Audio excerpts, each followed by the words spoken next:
আশার বাণী বাইবেল অধ্যয়নে আরেকটিবার আপনাদেরকে স্বাগত। আমি প্রিয়া। আজ মূল উদ্দেশ্য হচ্ছে মণ্ডলীতে শৃঙ্খলা আমাদের বিশ্বাস এবং অনুশীলনের ভিত্তি।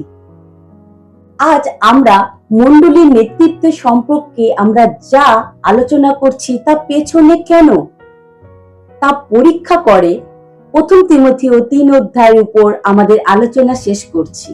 আমাদের অতিথি মণ্ডলীর মধ্যে ঈশ্বরের শৃঙ্খলা তৈরির জন্য মতবাদ, উদ্দেশ্য এবং নীতি কিভাবে একসাথে কাজ করে তা বুঝতে সাহায্য করার জন্য ফিরে এসেছে। পাস্টার বাবু, আপনাকে অসংখ্য ধন্যবাদ, আপনি আরেকটিবার আমাদের মাঝে ফিরে এসেছেন। ধন্যবাদ। এটা আনন্দের।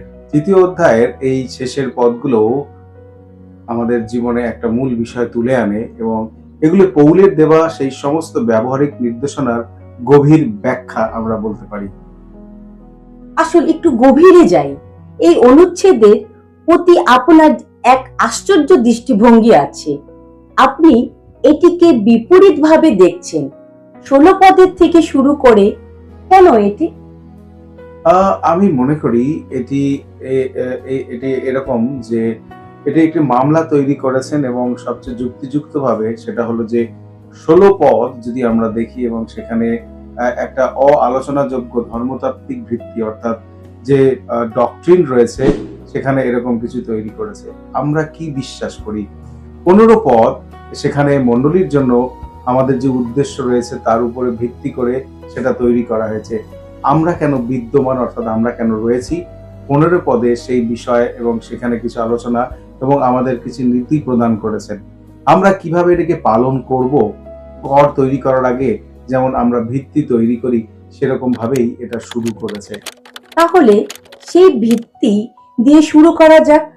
আপনি প্রথমে যে প্রতিক্রিয়ার শনাক্ত করবেন তা হলো অবস্থান শৃঙ্খলাকে ধারণা দেয়া।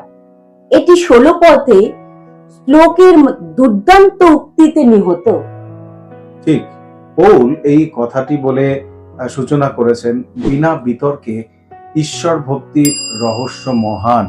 অর্থাৎ বিনা বিতর্কে ঈশ্বর ভক্তির বিষয় তিনি বলেছেন। আমি আপনাকে যা বলতে যাচ্ছি তা হলো বা আপনাদের যা বলতে চাচ্ছি তা হলো সমস্ত প্রকৃত বিশ্বাসীদের জন্য সর্বজনীনভাবে গৃহীত মূল সত্য এবং সেটা হলো এই রহস্য কোনো গোপন বিষয় নয়। এটি সুসমাচারের সত্য যা একসময় লুকানো ছিল কিন্তু এখন খ্রিস্টের মধ্যে সম্পূর্ণরূপে প্রকাশিত হয়েছে। এবং 16 পদটি একটি দারুণ সুন্দর বিষয়, সংক্ষিপ্ত স্তোত্র বা খ্রিস্টের সমগ্র কাজের রূপরেখা আমাদের কাছে দেয়। এই অবস্থান বা ভিত্তি সম্পর্কে আমাদের কিছু বলুন। এটি সুসমাচারের 6 দফা সারসংক্ষেপ বলা যেতে পারে। কিরকম ভাবে? তিনি মাংসে মূর্তিমান হলেন অর্থাৎ তার সেই প্রকাশ, অদৃশ্য ঈশ্বর মানব দেহ ধারণ করেছিলেন, এটি সবকিছুর ভিত্তি। খ্রিস্ট মানুষ না হয়ে কোন পরিত্রাণ দিতে পারে না, অর্থাৎ খ্রিস্ট যদি মানুষ না হন তাহলে কোনোভাবেই তিনি আমাদের জন্য পরিত্রাণ দিতে পারেন না। দ্বিতীয় হলো আত্মার দ্বারা নির্মিত। আত্মা যিশুর বাপ্তিস্ম এবং পুনরুত্থানের সময় তার পরিচয় নিশ্চিত করেছিলেন, অর্থাৎ পবিত্র আত্মার সেই ক্ষমতা যা তার জীবন এবং কাজের প্রতি ঈশ্বরের অনুমোদন প্রদর্শন করেছিলেন। তৃতীয় বিষয় হলো দূতের দ্বারা দেখা। তার জন্মের ঘোষণা থেকে শুরু করে তার প্রলোভন, গেতসিমানিতে তার যন্ত্রণা এবং তার পুনরুত্থান পর্যন্ত খ্রিস্টের জীবন ছিল স্বর্গরাজ্যের কাছে এক দর্শনীয় স্থান, অর্থাৎ ঈশ্বরের রাজ্য এই বিষয় খুব সুন্দর করে পরিষ্কার করে। চতুর্থ বিষয় হলো জাতিগণের মধ্যে প্রচারিত।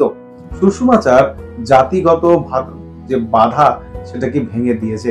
এটি কেবল ইসরায়েলের জন্য নয় বরং সমস্ত মানুষের জন্য, যা পৌল লিখেছিলেন ঠিক তাই ঘটেছিল। পঞ্চম বিষয় হলো জগতে বিশ্বাস করা হয়েছে। সুসমাচারের শক্তির প্রমাণ হলো তাদের রূপান্তরিত জীবন দ্বারা খ্রিস্টে বিশ্বাস স্থাপন করে। প্রায়শই এর অনেক বিষয় আমরা মূল্য দিয়ে এই বিষয়কে বুঝতে পারি। এবং ষষ্ঠ বিষয় হলো মহিমার উপরে তোলা বা মহিমাতে নিয়ে যাওয়া। তার স্বর্গারোহণ, তার বিজয় এবং আমাদের ভবিষ্যতের আশার চূড়ান্ত নিশ্চিতকরণ আমাদের কাছে তুলে ধরে। তাহলে এটি কেবল একটি সুন্দর কবিতা নয়, এটি মূল ভিত্তি। ঠিক, এই মতবাদ বা মতবাদিক অবস্থানগুলো ছাড়াও কোনো মণ্ডলী নেই বা এগুলো ছাড়া আমাদের কোনো একটা মণ্ডলীর পরিচয় হতে পারে না, কোনো পরিত্রাণ নেই। আমরা যে প্রতিটি শৃঙ্খলা বা আমরা যে অনুশাসনের কথা দেখি বা আমরা অনুশীলন প্রতিষ্ঠা করি, তা অবশ্যই এই ভিত্তির উপর নির্ভর করে তৈরি করা উচিত, যা ঈশ্বর আমাদের কাছে তুলে ধরেছেন। দ্বিতীয় প্রক্রিয়া হলো উদ্দেশ্য শৃঙ্খলাকে প্রাসঙ্গিক করে। এখানে আমরা 15 পদের দিকে তাকাই। সেখানে পোল মণ্ডলীকে সত্যের স্তম্ভ এবং ভিত্তি বলে অভিহিত করেছে। হ্যাঁ, অবশ্যই। এবং বিশেষ করে উদ্দেশ্য সেই সমস্ত স্বতন্ত্র এবং বিশেষ করে মতবাদিক বিষয়গুলোকে গ্রহণ করে এবং মণ্ডলীর জন্য একটি একতা বা একক সুসংগত মিশন যেন তৈরি হতে পারে সেই বিষয় তুলে ধরে। এবং একটি স্তম্ভ যার ভিত্তি, সেই বিষয়ে পৌলের যে শ্রোতারা রয়েছেন তাদেরকে শক্তিশালী করার জন্য এই কথা বলা হচ্ছে। অর্থাৎ পরিষ্কার করে যেন আমরা বুঝতে পারি যে উদ্দেশ্য এই পদের, সেই উদ্দেশ্য হলো যেন একটা মিশনে এককভাবে একটি বিষয়কে তুলে ধরে, সেই বিষয়কে বলে। তাহলে এই চিত্র আমাদেরকে কি বলে? ওকে, এই স্তম্ভ বলা যেতে পারে একটা গুরুত্বকে সমর্থন করে এবং শক্তি এবং স্থিতিশীলতা প্রকাশ করে। প্রাচীন ধ্বংস বা শেষ, যখন আমরা প্রাচীন কালের দিকে দেখি, আমরা স্তূপগুলোকে প্রায় শেষ জিনিস হিসাবে দাঁড়িয়ে থাকতে দেখি। ঈশ্বর মণ্ডলীকে পৃথিবীতে সুসমাচারের সত্যের জন্য যে স্থায়ী স্থিতিশীল সমর্থন ব্যবস্থা হিসেবে তৈরি করেছেন সেই বিষয়, অর্থাৎ মণ্ডলীর কাজ হলো সারা পৃথিবীতে সুসমাচার তৈরি করা। আমাদের সকলকে বা আমাদের সকলের দেখার জন্য এটিকে উঁচুতে ধরে রাখতে হবে। অর্থাৎ মণ্ডলীর সব থেকে গুরুত্বপূর্ণ জায়গা হলো সুসমাচার প্রচার। আমাদের সকলকে এই বিষয়ে সুনিশ্চিত হতে হবে যে এটি একটি স্তম্ভ এবং ভিত্তি, সেই স্তম্ভ যার উপরে মণ্ডলী দাঁড়িয়ে রয়েছে। অর্থাৎ মণ্ডলীর সত্যের জায়গা হলো, সেইটাই হলো তার প্রকৃত স্তম্ভ এবং সেই স্থানটা হলো একটা বিশাল জায়গা। আমাদের এই প্রাথমিক রক্ষক এবং সংরক্ষণকারী হতে হবে। অর্থাৎ মণ্ডলীর যে দায়িত্ব রয়েছে সুসমাচারের ক্ষেত্রে, সেই সুসমাচারের ভূমিকা থেকে যেন মণ্ডলী কখনো সরে না পড়ে, সেই বিষয়ে যেন মণ্ডলী সতর্ক থাকে এবং সংরক্ষিত ভূমিকা গ্রহণ করে। এটা খুব সক্রিয় ভূমিকা বলে মনে হচ্ছে, নিষ্ক্রিয় ভূমিকা নয়। এটা ঠিক। এই উদ্দেশ্যটি একটি গুরুতর দায়িত্ব এবং যখন মণ্ডলী সত্যের স্তম্ভ হিসেবে তার ভূমিকা ত্যাগ করে এবং তখন এটি তার উদ্দেশ্য হারিয়ে ফেলে। আমরা এটি দেখতে পাই যখন মণ্ডলীগুলি ঈশ্বরের বিশ্বস্ত বাক্য ঘোষণা করার পরিবর্তে বিশ্বের বিনোদন, সাহিত্য এবং মূল্যবোধের অনুকরণ করে। ফলে একটি দুর্বল, বলা যেতে পারে রক্তশূন্যতা একটা মণ্ডলী আমাদের কাছে তৈরি হয়, যেখানে বিশ্বাসের কোনো ভূমিকা নেই। এমনকি আমি এমন কলেজ স্নাতকদের সাথেও দেখা করেছি যারা গ্র্যাজুয়েট হয়েছে, যারা মণ্ডলীতে বেড়ে উঠেছে, যারা নিশ্চিত ছিলেন যে যিশায় পুরাতন বিষয়, নতুন নিয়মে যে যিশায়ের কথা আমরা দেখতে পাই সেই একই বিষয় তুলে ধরে।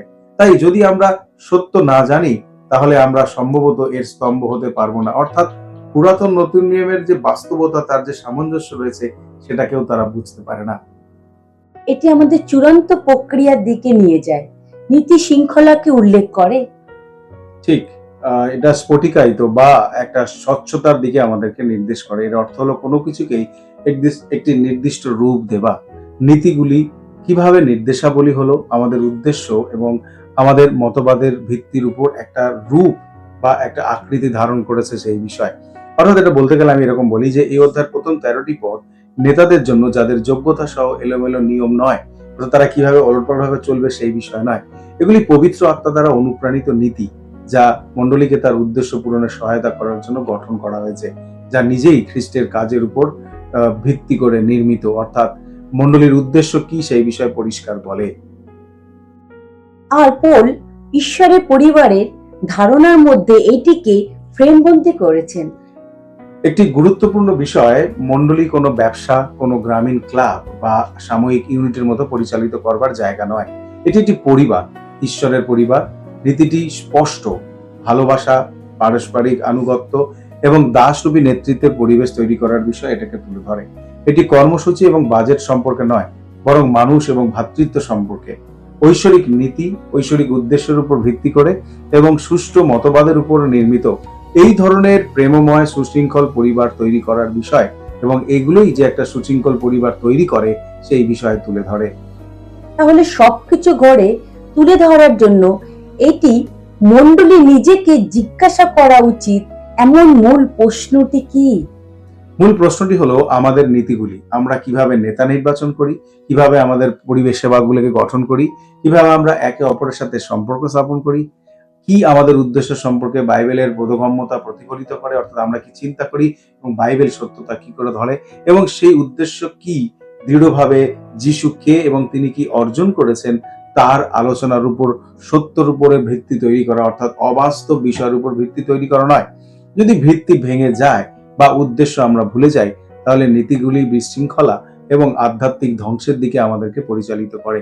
কিন্তু যখন তিনটি একত্রিত হয়, অর্থাৎ দৃঢ় অবস্থান, স্পষ্ট উদ্দেশ্য এবং বাইবেলের নীতি, তখন আমরা ঈশ্বরের দ্বারা তার গির্জার জন্য নির্ধারিত আদেশ পাই।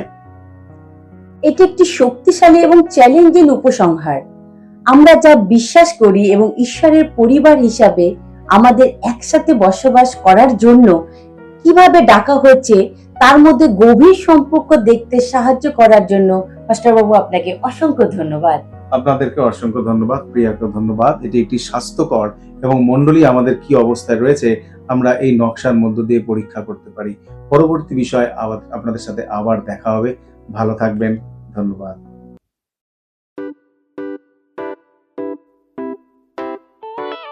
পুরাতন গেল শেষের পাতা।